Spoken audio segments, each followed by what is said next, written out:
Party अध्यक्ष होने के बाद गोपालगंज में मेरी पहली यात्रा है। इसके दो प्रमुख उद्देश्य थे।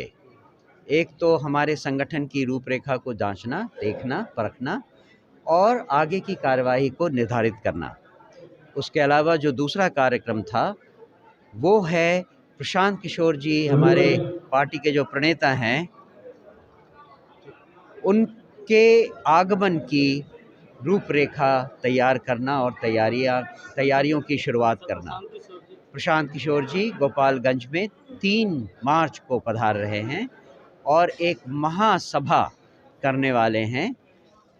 जिस तरह से पहले वो लोगों से रूबरू होते थे, अब ये प्रक्रिया एक बार पुनः शुरू की जा रही है और उनका पहला प्रोग्राम यहाँ भोरे में, हथुआ अनुमंडल में भोरे में जो गांधी स्मारक है मैदान, गांधी स्मारक मैदान, वहाँ पे 1:30 बजे से 2 बजे के बीच में शुरू होगा।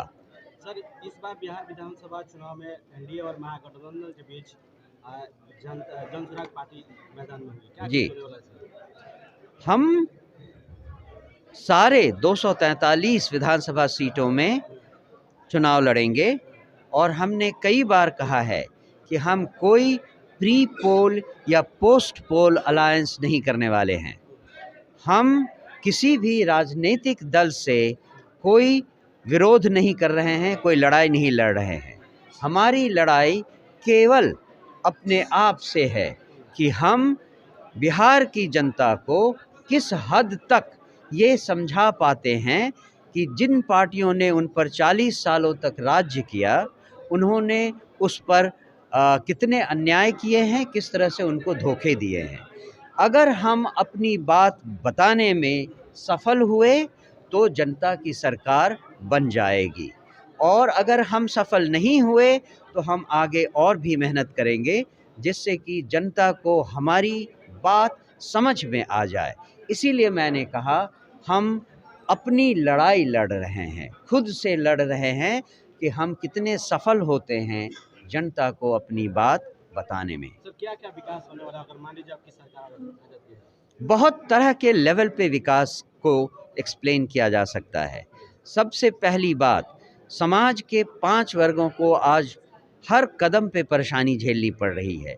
वो शिक्षा से शुरू की जाए तो जनसुराज कहता है कि 15 साल से कम के हर बच्चे को, चाहे वो गांव में हो, छोटे कस्बे में हो या शहर में हो, हर बच्चे को मुफ्त अच्छी शिक्षा मुहैया करवाई जाएगी।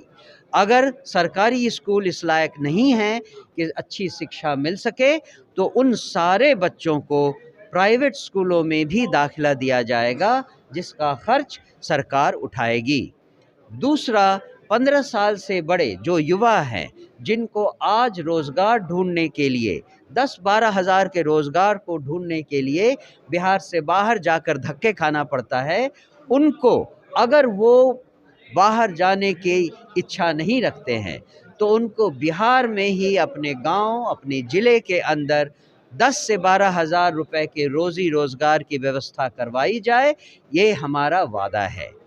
तीसरा, 60 साल से ऊपर के जो बुज़ुर्ग हो गए हैं, जो अपना रोज़गार नहीं चला सकते, उनको 2,000 रुपए मासिक का वृद्धावस्था पेंशन दिया जाएगा।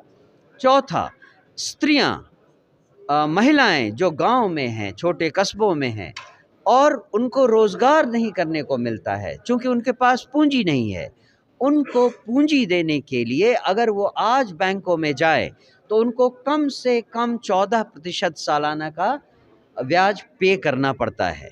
लेकिन जनसुराज कहती है हमारी सरकार होने पर समस्त महिलाओं को जो भी छोटा मोटा रोज़गार शुरू करना चाहें उनको बैंकों से 4% सालाना पर कर्ज दिया जाएगा।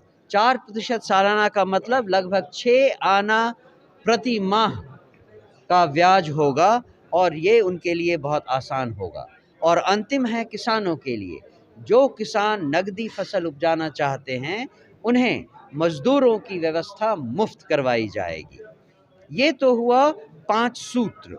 उसके अलावा हम अलग शिक्षा नीति बना रहे हैं, हम अलग रोज़गार नीति बना रहे हैं, इंडस्ट्रियलाइजेशन कैसे होगी इसकी नीति निर्धारित कर रहे हैं, नदियों को कैसे अपना दोस्त बनाया जाए इनकी नीतियों पर चर्चा कर रहे हैं और बेसिकली भ्रष्टाचार और कानून व्यवस्था को कंट्रोल में लाना ये हमारी मूलभूत सिद्धांतों की कड़ी में आता है।